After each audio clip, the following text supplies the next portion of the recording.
Yeah, so we had to incorporate your preliminary objection and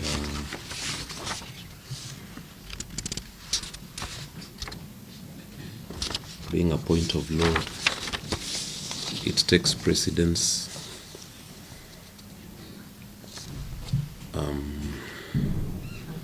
over the other issues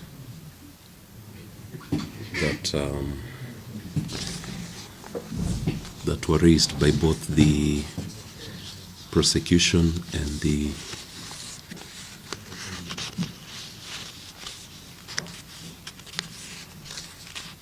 Is there a problem? So anyway, as I was saying, we had to incorporate what was raised by the defense this morning. And being a point of law, it takes precedence. I have looked at the case that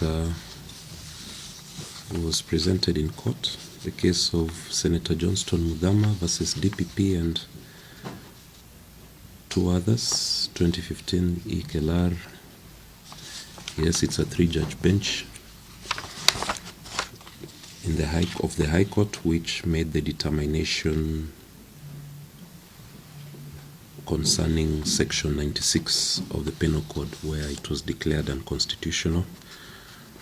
And further, there was an order that was issued to the AG to prepare a bill to Parliament to remedy the deficiency in the said section, but it appears this has not been done to date.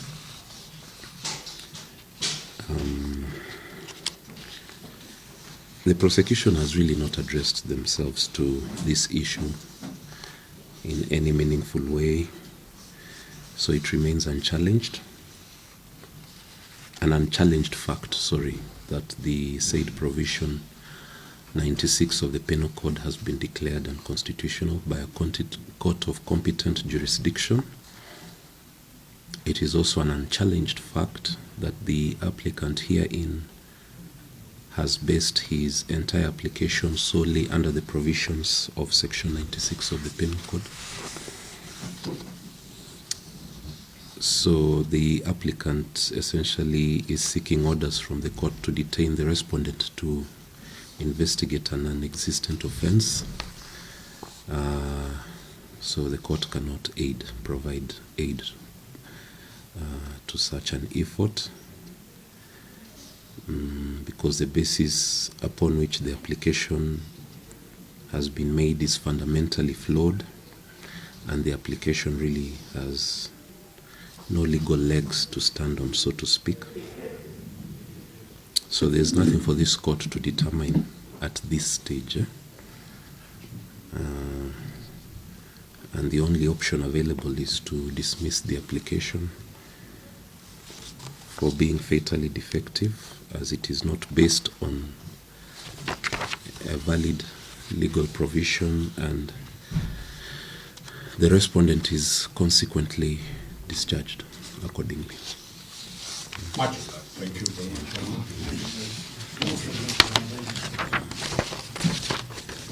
Thank you. The ruling is typed. There's really not much to the reasoning. It's fairly straightforward. You can obtain a copy. I think maybe I should just indicate that now that he's discharged, he should be set free unless lawfully held by the police.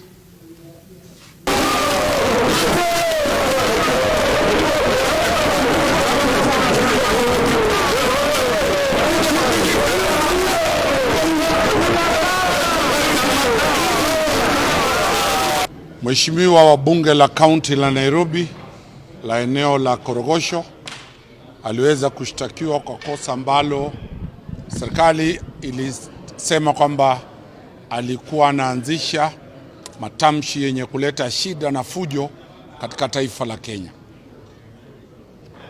Sisi tumeweza kutoa ushahidi wa kesi ambapo wale ambao wakati huo walikuwa wanakamatwa na kutumiwa kwa tuhuma kama hizo waliweza kukamatwa, kesi ya Senator Johnston Muthama, ambapo alikuwa amekamatwa yeye mwenyewe na waziri ambaye ni wa industry Moses Kuria, waziri Aisha Jumwa na wote wale waliokamatwa kwa hiyo sehemu ya sheria.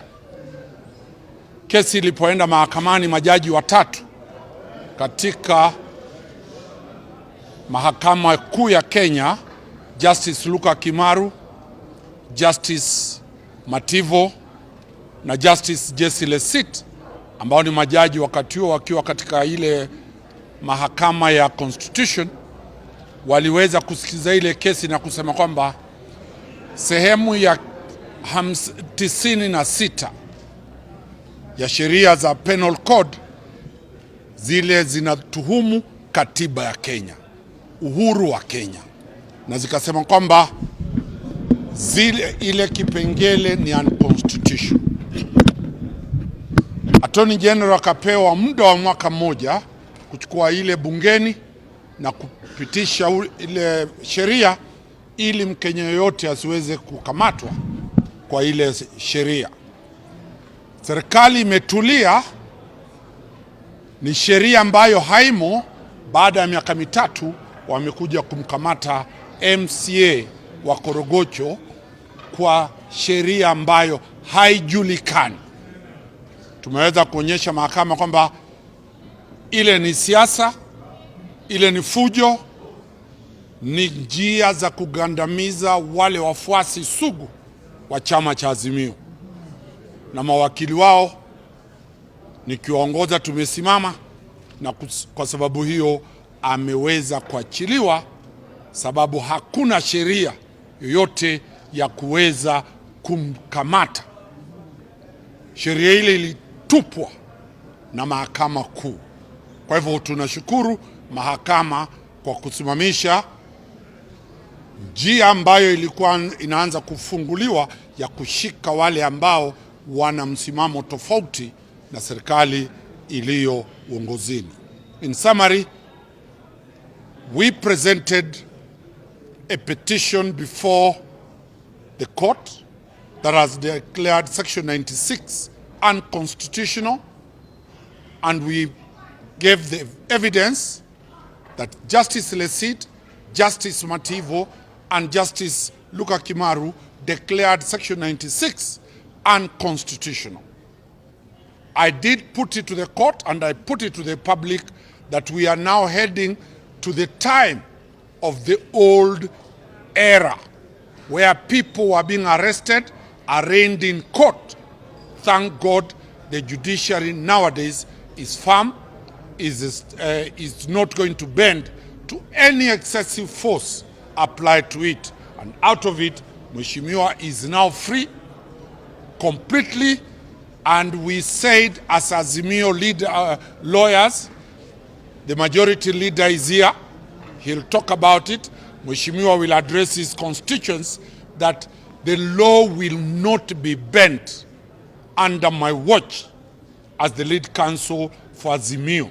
I will defend anybody, whether in Kenya Kwanza, whether in Azimio. I will stand for the rule of law, regardless who and which political formation it is. This country will only grow far if we uphold the rule of law from both sides. So I'm calling upon the office of the DCI, not to bring people without any justification, and have been given very firm instructions to pursue the office of the DCI for wrongful confinement. It is malicious, it is very painful. Mheshimiwa has been embarrassed. He has been paraded everywhere, the whole world, that he wants to cause bloodshed in this country.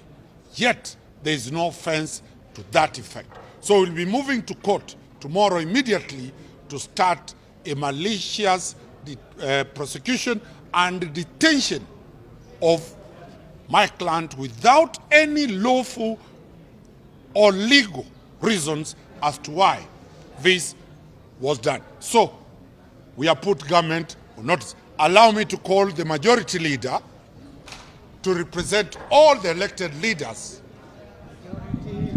to say one word before the client responds. Oh, sorry. First of all, let me take this opportunity to say thank you to Danson Omari, an entire legal team that has fought so tirelessly.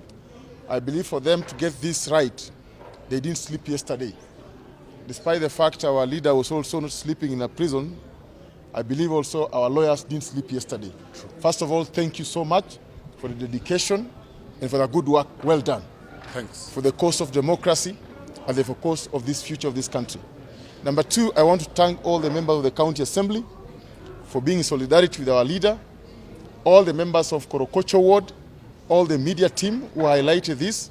We say thank you so much. As you are speaking, I was just watching my phone. I think they have known already Matach is out. Now they have also summoned me on Tuesday. We are not scared. I just see on my phone a summon to appear before NCIC. As I was just standing here. But you have no problem. We are not scared. We will go on Tuesday at 11 a.m. to hear what they have to say. Because this country belongs to all of us. And we must all of us fit inside it. If we can't fit inside this country, then get us another country. We must all fit in. And I said yesterday, as a resolve of all Azimio leaders, if you want to dare us, please arrest Raila Amolo Odinga. And we still insist on that. Matach cannot even kill a fly. He's a young man who just told businessmen for Azimio, don't open your businesses. True. Come, let's go to Jacaranda. True. And Jacaranda, everyone could see, the world could see what happened in Jacaranda. Jacaranda was full to brim to listen to their supreme leader. And we are ready, anytime, any day, to die for it. Thank you. Mimi nitaongea kwa Kiswahili. Leo hii naona niko huru. Kwanza nataka nishukuru mawakili ambaye wameniwakilisha na wametoa mambo mazito mpaka watu wakashtuka pale kwa koti. Ya pili nataka nishukuru ofisi ya Majority Leader Nairobi County kiongozwa na Ematok na Mheshimiwa Ogeto na MCAs wote wa Capital City of Nairobi. Mimi nimwarudishia shukrani kubwa sana kwa kusimama na matakue Imobimba.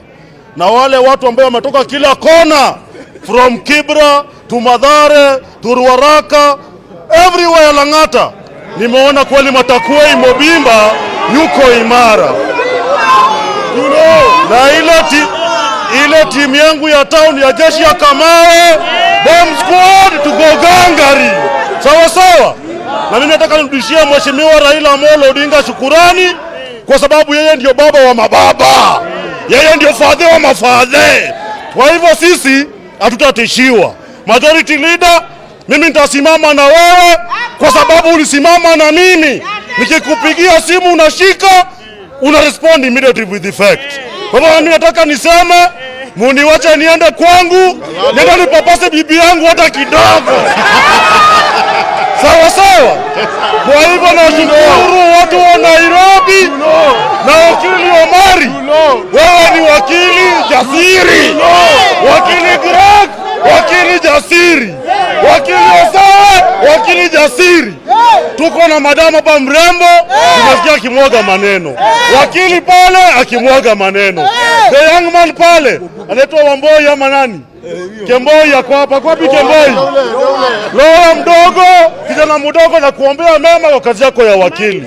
Kwa hivyo watu wa media, mimi niko gangari, na kwa watu wa Korogocho, mnajua mlinichagua niwawakilishe, na Korogocho sidalisha rada, kazi inaendelea. Sawa sawa. Nimewashukuru sana. God bless you. I love you. Asanteni. Kuna maswali? Hebu. What you said about the charges that brought you to court. Do you regret what you said? The regret nini? Na wakili amesema hiyo kitu haiko kwa law. Hii ni nchi ambayo tutawekwa tufungishwe midomo tudungwe mpaka mashindano. Wakili yako hapa. Tuko na sauti ya kuongea, si ndio? Yes. Wakenya wakiumia lazima tuongee bwana. Yes. Na wakili yuko hapa kudefend. Na nataka nimalize Omari. Wale mapolisi ambao wanatumiwa mimi nilikuwa nao. Na wakasema raundi hii nchi imebadilika. Wakasema namna hii, Omari umekuwa ukiwakilisha mapolisi. na wanakurespect zaidi. Kwa hivyo wamesema mapolisi hiyo ujinga hao watambui, ni yoda tu wanachukua oda ndogo ndogo huko juu kwa sababu ya kuvutwa kazi.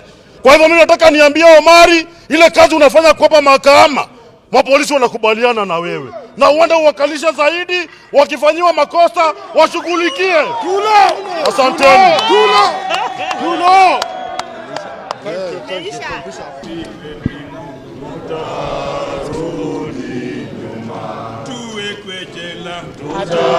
Tutarudi nyuma.